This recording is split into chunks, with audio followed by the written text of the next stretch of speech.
കാസർഗോഡ് പൂച്ചക്കാട്ടെ പ്രവാസി വ്യവസായി അബ്ദുൽ ഗഫൂറിന്റെ മരണത്തിൽ ജില്ലയ്ക്ക് പുറത്തേക്കും അന്വേഷണം വ്യാപിപ്പിക്കും. പ്രതികളുടെ സാമ്പത്തിക ഇടപാടുകൾ പോലീസ് പരിശോധിക്കും. പ്രതികളെ കസ്റ്റഡിയിൽ ആവശ്യപ്പെട്ട് പോലീസ് ഇന്ന് കോടതിയിൽ അപേക്ഷ നൽകും.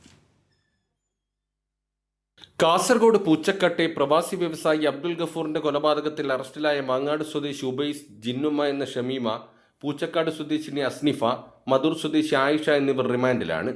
സംഭവത്തിൽ കൂടുതൽ പ്രതികളുണ്ടോ എന്ന് അന്വേഷിക്കുകയാണ് പോലീസ്. പ്രതികളുടെ സാമ്പത്തിക ഇടപാടുകൾ വിശദമായി പരിശോധിക്കും. പ്രതികൾ സ്വർണം വിൽപ്പന നടത്തിയ കാസർഗോട്ടെ അരമന ജ്വല്ലറിയിലും പൂച്ചക്കാട്ടെ വീട്ടിലും പോലീസ് കഴിഞ്ഞ ദിവസം തെളിവെടുപ്പ് നടത്തിയിരുന്നു.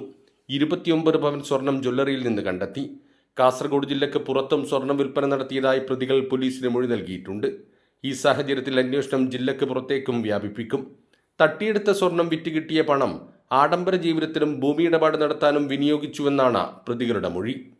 ബന്ധുക്കളായ 12 പേരിൽ നിന്ന് വാങ്ങിയ 596 പവൻ സ്വർണമാണ് അബ്ദുൽ ഗഫൂർ ഹാജി ഇരട്ടിപ്പിക്കുന്നതിനായി പ്രതികൾക്ക് കൈമാറിയത്.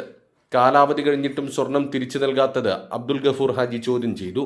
തട്ടിയെടുത്ത് സ്വർണം നൽകാതിരിക്കാൻ ഒന്നാം പ്രതി ഉബൈസ് ആസൂത്രണം ചെയ്താണ് ജിന്നിനെ ഒഴിപ്പിക്കാനെന്ന പേരിൽ മന്ത്രവാദം നടത്തി അബ്ദുൽ ഗഫൂർ ഹാജിയെ കൊലപ്പെടുത്തിയത്.